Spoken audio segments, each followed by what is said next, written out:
el poder absoluto de los varones sobre las mujeres.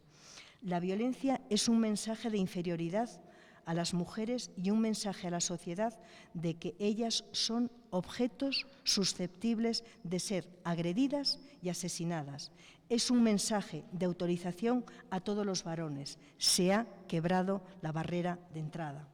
Estas violencias quiebran el contrato sexual y son los propios sujetos del contrato los que lo rompen.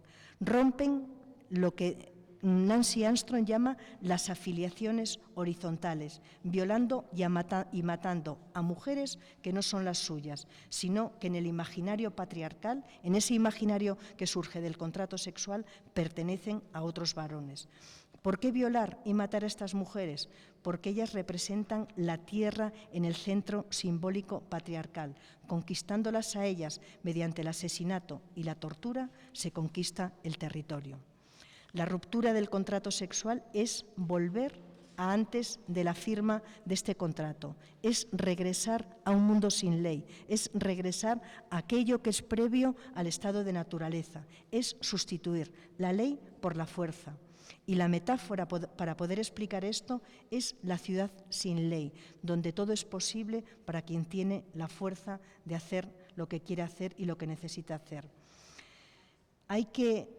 Quiero solamente terminar señalando la idea de que las violencias extremas, la violencia contra las mujeres, tiene un carácter instrumental y que está al servicio de recomponer el antiguo orden patriarcal. Bueno, muchísimas gracias.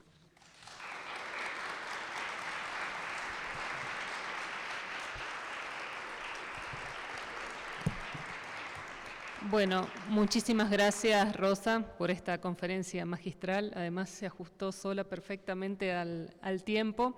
Así que la idea era que nos pudiera quedar un espacio para si quisieran hacer alguna pregunta, aprovechando que la tenemos a Rosa aquí. Así que le doy la palabra a ver quién se anima a romper el hielo por allá. Vamos a ver. Sí, a ver, o si... ¿Sí?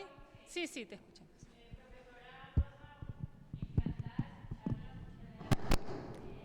La he leído y agradezco su conferencia.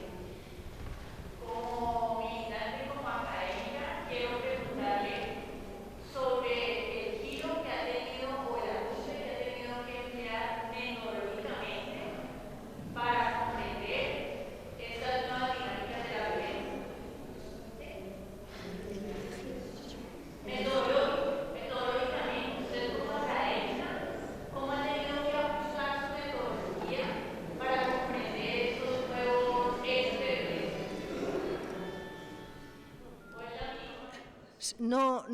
No ha habido en realidad... ha sido un requerimiento de los propios procesos de investigación que he llevado a cabo. Yo trabajaba cosas sobre democracia paritaria hace 10, 12 años. Cuando comencé a venir a América Latina, comprendí que el problema no estaba en la democracia paritaria, como ustedes comprenderán, no porque yo esté en contra de la democracia paritaria, ni mucho menos. Entendí que se estaba jugando, que había algo que estaba distorsionando todo el paisaje que teníamos anteriormente, y comencé a ver con muchísima claridad las políticas económicas neoliberales. Y estuve durante 2 o 3 años estudiando los efectos que tenía el neoliberalismo para las mujeres. Cuando comencé a estudiar esto, comencé a ver que había formas de violencia.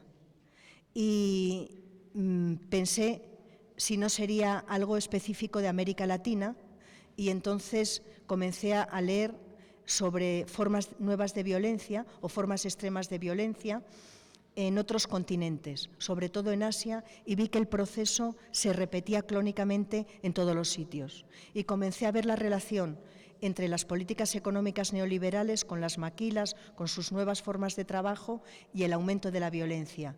Vi cómo las políticas económicas neoliberales estaban significando la absoluta libertad de los mercados y cómo la absoluta libertad de los mercados estaba debilitando a los estados. Y entonces ahí apareció la prostitución como un hecho completamente nuevo, teniendo unas características que no lo había tenido nunca, porque la prostitución antes era un hecho que podríamos decir casi artesanal y ahora se ha convertido en una grandísima multinacional vinculada a la economía criminal. Vi que a medida que los estados se iban debilitando aparecía esa economía criminal y comencé a ver, leyendo, estudiando pues a Saskia Sassen y a tantas autoras, cómo iban apareciendo circuitos semi-institucionalizados por los que transitaba esa economía criminal y una de las mercancías que más dinero daban en esa economía criminal y que estaba al servicio de las políticas económicas neoliberales y de los varones eran las mujeres. Entonces, poco a poco pensé que quizá se pudiese hacer un intento de una metaexplicación sobre las nuevas formas de violencia en casi todo el mundo y cómo algunas de ellas no son nuevas, sino que son viejas a las que se les está dando un significado distinto. Como por ejemplo la dote en Asia, que era una tradición que estaba terminando, o como por ejemplo la velación en muchos países árabes musulmanes, en los que hace 20 años casi ni existía porque estaba acabando y han vuelto otra vez a reaparecer con una fuerza insólita. Y esto luego lo vi con muchísima claridad con los fundamentalismos religiosos, el islámico, el hinduista, el cristiano, que están al servicio precisamente de estas nuevas estructuras simbólicas y materiales que se están gestando.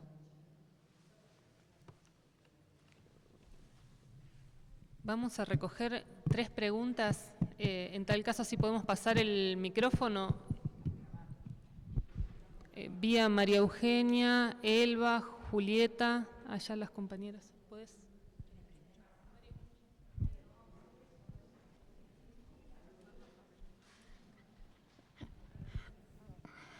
Bueno, es que oyéndola, claro, hay nuevas violencias hacia las mujeres. Incluso en el caso de Colombia, yo creo que en estos últimos años,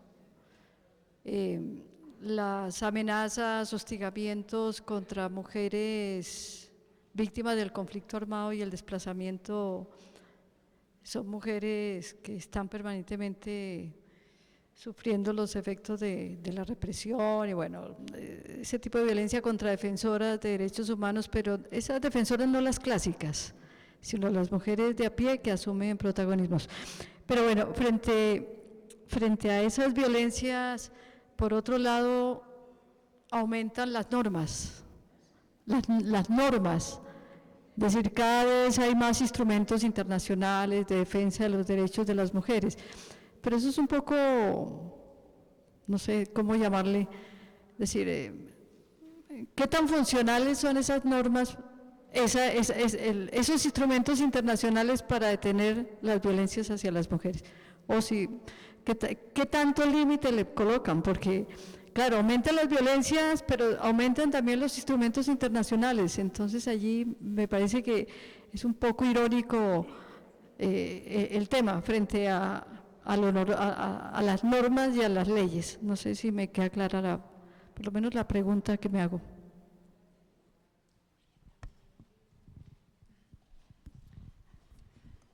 Bueno, lo que yo quiero preguntarte y más bien expresar una preocupación que tengo es respecto a las respuestas que da a las demandas de justicia de las mujeres víctimas de violencia el Estado patriarcal. El Estado patriarcal se precipita rápidamente, y no solo en un país, sino en muchísimos países del mundo, se precipita rápidamente en dar respuestas de mayor punición, mayores penas, ir subiendo las penas, pero no ampliando la justicia, sino haciendo que las penas más duras sigan recayendo sobre ese estamento mínimo de los que logran o no tienen las posibilidades de eludir y de ser beneficiarios de esa impunidad que está garantizada por el Estado patriarcal. Para mí, por lo menos, es motivo de gran preocupación, no solamente porque los estados nos están respondiendo con eso, diciendo, bueno, ya, dejen de llorar y aquí tienen penas más duras para quienes las agredan, pero justicia, no molesten, ¿no? Y yo siento que lamentablemente hay una especie de enamoramiento también de las mujeres. Nosotras, las mujeres, nos hemos enamorado del derecho penal y andamos detrás del derecho penal.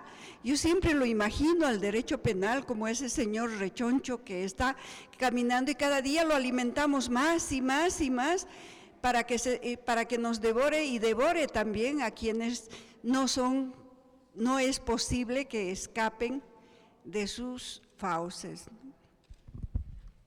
Gracias, Julieta. ¿Alguien más? ¿Quién era?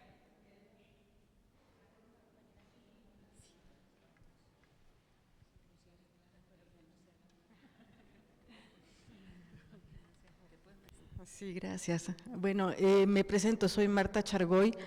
Vengo en representación de Marisela Contreras, que es jefa delegacional en Tlalpan. Y bueno, soy la directora de políticas de género, que es la primera unidad de género a nivel delegacional. Entonces, bueno, esa es mi presentación. Un poco para plantearles que sí, en lo cotidiano estamos viviendo esta afrenta, ¿no? Un poco así, va. Estamos viviendo en lo cotidiano esta situación de una afrenta hacia los compañeros hombres y que tenemos una respuesta bastante agresiva, particularmente lo sexual, y eso me llama la atención ahora que tú lo comentas. Y bueno, habría muchos datos en la cotidianidad y muchos detalles que van confirmando esta apreciación que tú señalas, pero quisiera también como plantear una situación en México, en este gobierno que tenemos con nuestro gobernante federal, Peña Nieto, que determina un programa, el programa Estrella para las Mujeres es un programa que beneficia la muerte de las mujeres. O sea, es un programa en donde se va a beneficiar a los hijos de las mujeres cuando se mueran, y se prevé en este programa en el año que mueran 7,000 mujeres jefas de familia, y así está presupuestado con una cantidad de dinero. Entonces, un poco para ubicarnos también, que no es nada más en el asunto de una cuestión que baja desde un planteamiento que no se distingue, sino que llega a haber esta violencia, diría yo, institucional, que en ocasiones se aplaude. Entonces, bueno, dejarlo ahí como mención. Querida.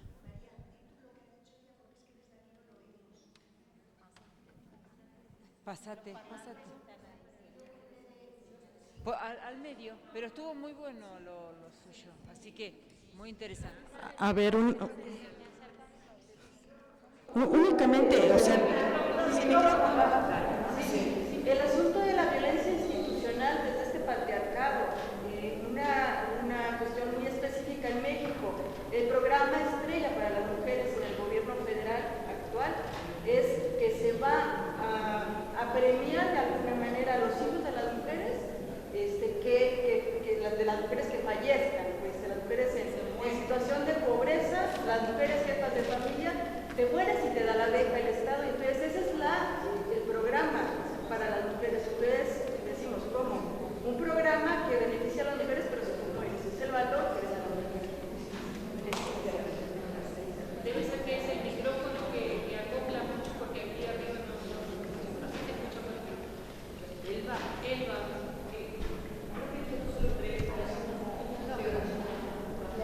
No, sin micrófono.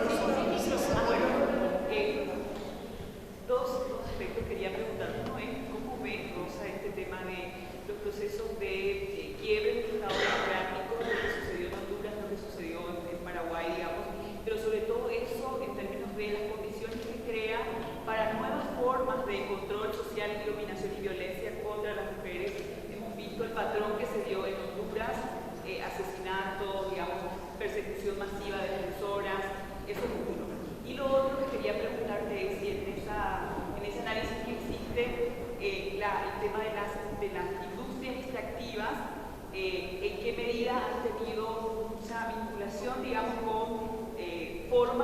violencia hacia las mujeres, pensando en, por ejemplo, escuchábamos a organizaciones de Brasil que denunciaban asesinatos, persecuciones a defensores medioambientales concretamente, ¿verdad? Y por otro lado también dentro de esa lógica del modelo de desarrollo extractivo, todo el tema del uso de agrotóxicos y compañía que causa abortos espontáneos en las mujeres y sin embargo dentro de un margen o dentro de un estado, digamos, que criminaliza el aborto, finalmente incluso las mujeres no pueden recibir atención médica porque finalmente se sospecha de que la persona ha ocasionado el aborto y puede terminar quedando, digamos, detenida. Entonces, un poco este tema de la relación de la política extractiva, digamos, con las nuevas formas de violencia y lo que tiene que ver con los estados democráticos, digo, la caída de los estados de derecho y democráticos y sus efectos en las mujeres.